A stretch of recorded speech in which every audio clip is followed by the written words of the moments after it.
So what happened was, during the negotiations with President Trump, the people who are saying yes to President Trump, we're going to have a deal, was from this camp over here, the Supreme National Security Council, except this one, except Jalili, but the rest of them, yes.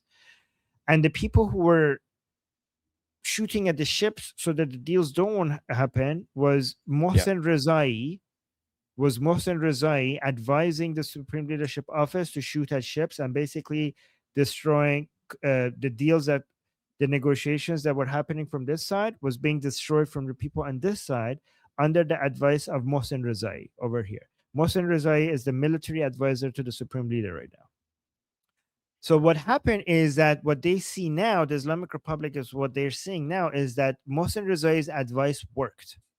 Why? Because they say, like, we start shooting at the ships and we didn't see much of a consequence.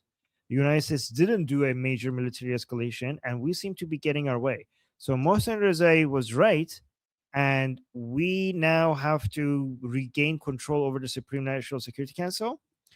And what happened was that this guy over here, which nobody had ever heard of before, came out with a series of statements that basically broke everything within the Islamic Republic. He came out and said, before it was public, he came out and said that he's speaking to gens, that he has connections to people in hell, and the people who were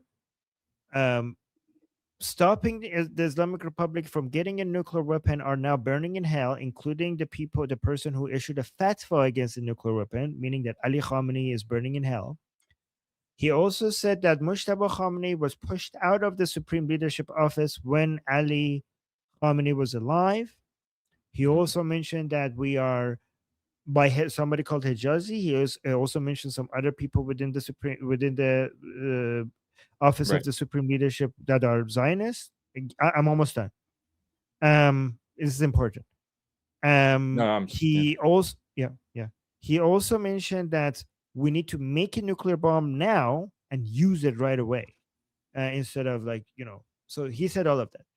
And a lot of this things like cuckoo bananas, like stuff, like even for some jihadi people within the Islamic Republic, like some of them were like, okay. But one thing he said was that is that Zolgad is going to be pushed aside in the Supreme National Security Council, and Mohsen Rezaei is going to take his place. That's what he said. Literally, nobody else was saying this before he came out and said it. And then the Office of Supreme Leadership came up with a statement saying that everything that this man said was a lie. And he came out at first and challenged it and said basically, sure, we'll see. And then he came up with another video and said even more crazy things, saying that we're going to kill women without hijab. And if the government tries to stop us, we're going to kill the government as well. And he also said that the government in Iran is satanic and part of the Americans and Zionists, like with the Americans and Zionists, right? Then the day after, he came out with an apology video saying, I'm so sorry. My video was edited and taken out of context. I'm so sorry. I didn't mean anything, right?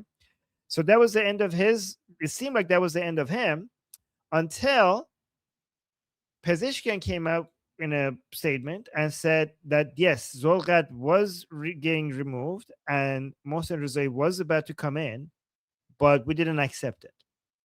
Which people were like, oh my God, so this person knew something. So all of a sudden, all of his other statements became more significant because that statement of him ended up being real. Then his other statements became more interesting, including Mojtaba being kicked out of the Supreme Leadership Office while Ali Khamenei was alive, and all the other stuff that he was saying, right? Except not the parts that he talks to jinns, and not the parts that he has access to the afterlife, not those parts, but his political statements, right?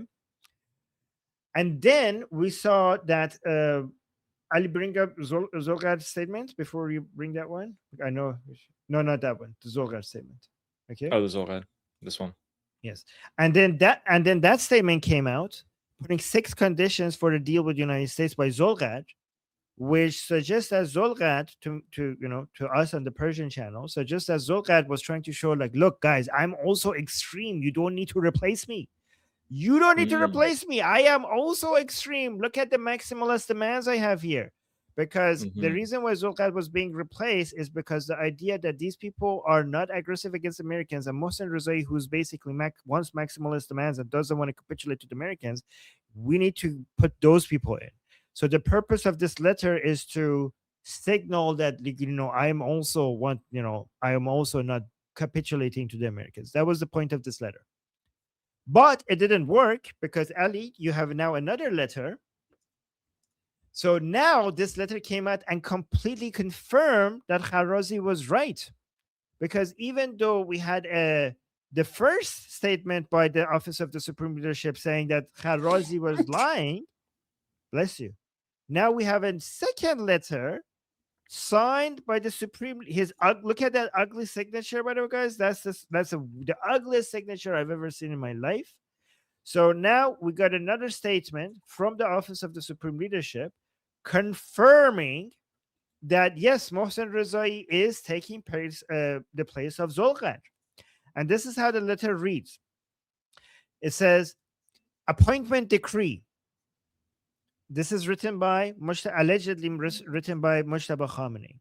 It says, appointment decree. In the name of God, the most gracious, the most merciful.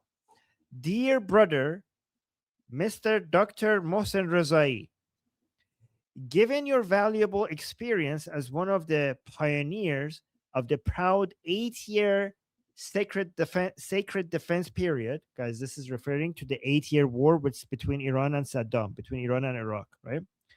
So, yeah, given your valuable experience as one of the pioneers of the proud 8-year sacred defense period, I appoint you as my representative in the Supreme National Security Council.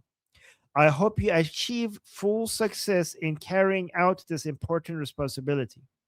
Additionally, I express my gratitude for the round the clock efforts of my dear brother, Mr. Dr. Muhammad Bagher Zolgar.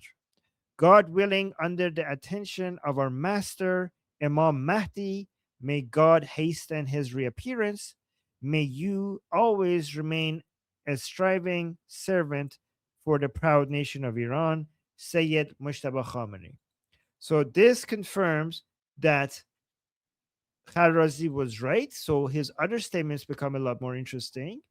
And this confirms that the war between the National Security Council and the Office of the Supreme Leadership is real and which side wants what. And this also confirms that, Ali, we have been right about this all along. And so our predictions ended up being completely true and our analysis was completely true. And also, this confirms that the soft power of the Supreme Leadership Office is significant. Why? Because they don't have as much economic or military power, and they were being resisted. So you saw that Khamenei was first trying to put Rezai in the National Security Office. Pezeshkian came out and said, yeah, that's not happening.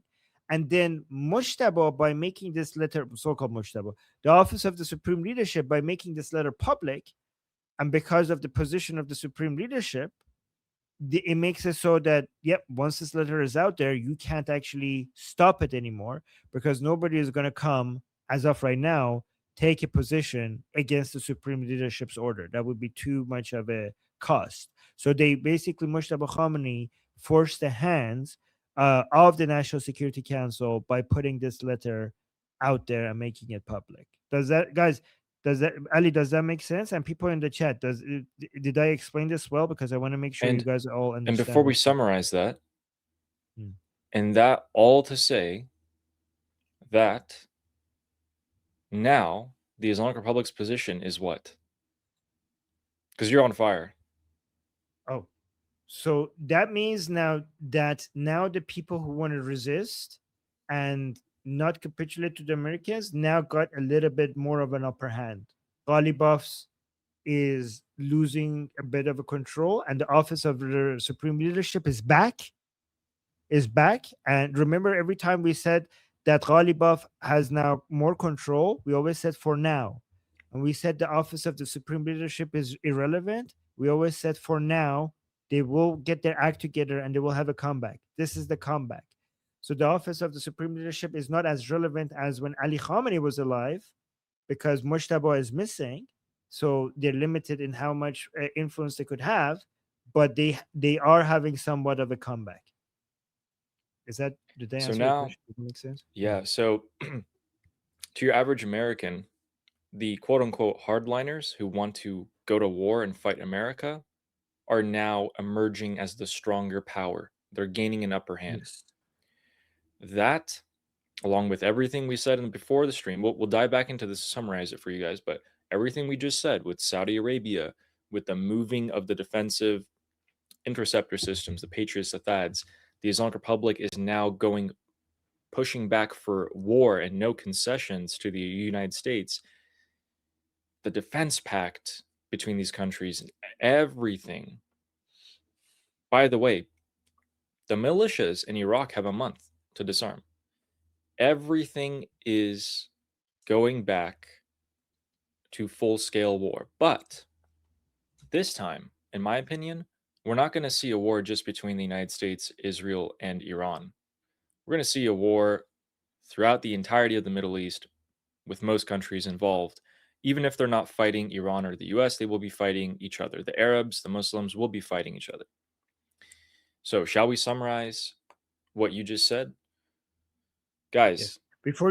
Before you summarize, I just want to clarify, because people are saying Mujtaba is dead or alive. Everything I said is still true either way, because if you pay attention to how I'm using my words, I'm saying the office of the supreme leadership, the people who are speaking on behalf of Mujtaba, right? So everything I said is true, whether there is a Mujtaba or there is no Mujtaba. It covers both of them, because the office of the supreme leadership is still a thing, even if Mujtaba is dead. But go on, Ali. The Supreme, stop calling it the Council of the Islamic Republic, and the Supreme Leader. The Security Council. Right, but we're just going to abbreviate it to the Council. So we have the Council. No, because there's so many councils. They have so many councils, so you have to. Right, but I just want to simplify it for they don't need to know about all the other councils. I'm sorry. Yeah. I'm sorry. No worries. No, Armin, no worries. So we got the Council. These guys decide war. We go to war. We don't go to war. What do we do? Then you got the Supreme Leader, who's supposed to have the final say over everything. The Council is supposed to advise him. But after this last Supreme Leader died, well, now you're kind of like, wait, is the Supreme Leader higher up? Is the Council higher up? What's going on? The Council, controlled by Ghalibaf, was, we are moderates. We, the Islamic Republic, are moderates. We want to negotiate. But now, the United States is not really supporting Ghalibaf anymore. They tried their Delcy Rodriguez strategy from Venezuela and Iran. It didn't work. They're perhaps moving past Ghalibaf.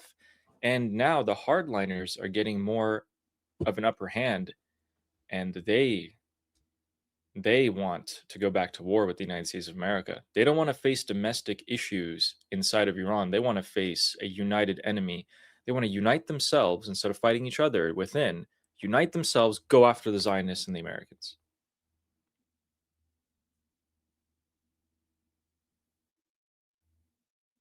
Great. Perfect. But guys, yeah, you're the not deal's gonna close.